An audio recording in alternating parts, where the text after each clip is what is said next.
Kawawa naman yan. Sinok.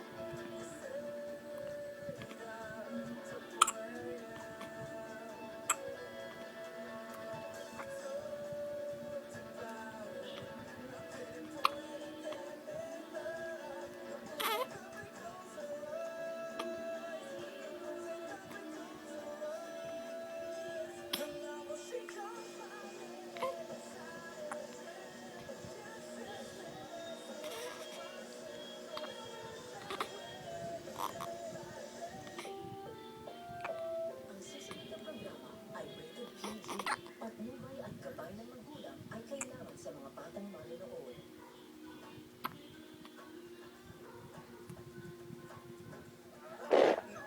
Ay, emoji na